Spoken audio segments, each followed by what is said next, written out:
ঈদের দ্বিতীয় দিন সকাল থেকে রাজধানীর বিনোদন কেন্দ্রগুলোতে ঘুরতে গেছেন অনেক মানুষ। পরিবার ও বন্ধু বান্ধব নিয়ে ঘুরে বেড়াচ্ছেন নগরবাসী। সকাল ৯টায় মিরপুর জাতীয় চিড়িয়াখানার গেট খুলে দেওয়া হয়।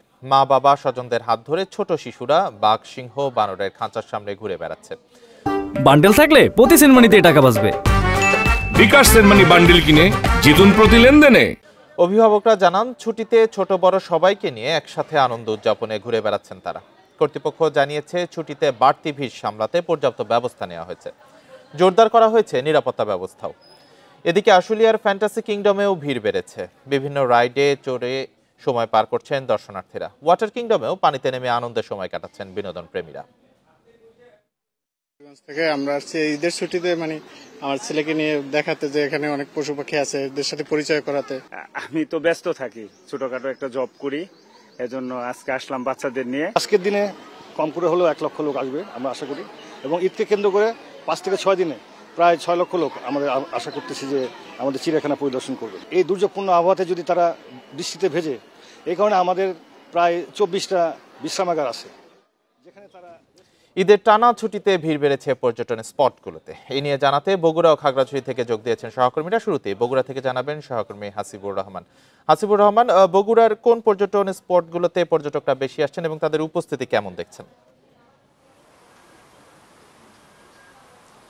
সরকারি বেসরকারি সবগুলো পর্যটন কেন্দ্রেই মূলত এবার দর্শকদের উপস্থিতি গত বছরের ঈদের তুলনায়, বিশেষ করে ঈদুলের কোরবানি ঈদের তুলনায় আমরা বেশি দেখতে পাচ্ছি। আর এখন আমি যে জায়গাটিতে রয়েছি, এটি দেশের সবচেয়ে প্রাচীনতম প্রত্নতাত্ত্বিক সাইট, যেটি মহাস্থানগড় হিসেবে পরিচিত।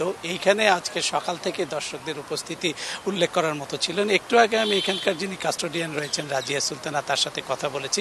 তিনি বলেছেন শুধু দুপুরের আগেই 2560টির মতো টিকিট বিক্রি হয়েছে। এর বাইরেও বিপুল সংখ্যক দর্শনার্থী ছিলেন যারা ভেতরে ঢোকেনি।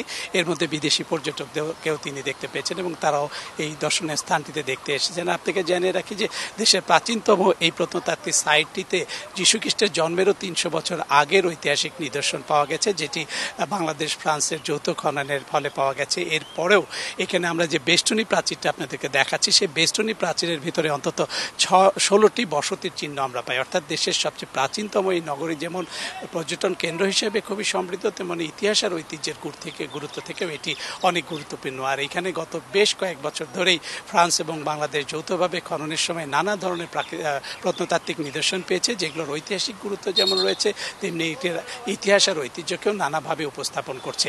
সব মিলে এইখানকার যে অবস্থাটা, সেটি প্রতি বছরে এখানে অন্তত এইরকম ছুটির দিনগুলোতে বগুড়ার পাশাপাশি যে জেলাগুলো রয়েছে, দিনাজপুর, রংপুর, জয়পুরা, সেখান থেকেও বিপুল সংখ্যক দর্শনার্থী এখানে আসেন।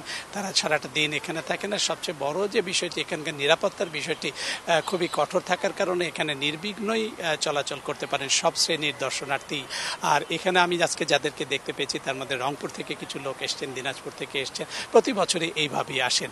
আর এর পাশাপাশি বগুড়ার আরও যেসব বিনোদন কেন্দ্র রয়েছে, বিশেষ করে ভাসু বিহার, বিহার ধাপ, সেখানেও কিছু দর্শনার্থী গেছেন বলে আমরা খবর পেয়েছি। আর বেসরকারি প্রতিষ্ঠান মমইন, যেটি 5 তারকা হোটেল, সেখানে সকাল থেকে দর্শনার্থীদের বিপুল সংখ্যক উপস্থিতি লক্ষ্য করেছেন কর্তৃপক্ষ, এবং তারা বলেছেন যে আজকে অন্তত তাদের 60,000-এর মতো দর্শনার্থী আসবে। এটা তারা বলছে যে গত বছরের যে হিসাব, সেটি থেকে। এর বাইরেও বেশ কিছু অলিখিত পর্যটন কেন্দ্র, যেমন সারিয়াকান্তিতে কালীতলা গ্রোয়েন আছে, সেখানেও বিপুল সংখ্যক দর্শনার্থী রয়েছে। সব মিলিয়ে এবার বিনোদন কেন্দ্রগুলোতে আমরা দর্শনার্থী বা পর্যটকদের উপস্থিতি অনেক বেশি দেখতে পাচ্ছি, কারণ দীর্ঘ ছুটির এই সুযোগটা নিতে চাচ্ছেন যারা পরিবার পরিজনের, তাদের স্বজনদের কাছে এসেছেন, তারা সবাই। জি, হাসিবুর রহমান, ধন্যবাদ আপনাকে। আপনি সাথেই থাকবেন। এবার খাগড়াছড়ি থেকে যোগ দিবেন সহকর্মী সমীর মল্লিক। সমীর মল্লিক, পার্বত্য অঞ্চল খাগড়াছড়ি পর্যটকদের জন্য একটি আবেদনময় জায়গা, তবে এবার উপস্থিতি কেমন দেখছেন? পর্যটকদের সমাগম কেমন?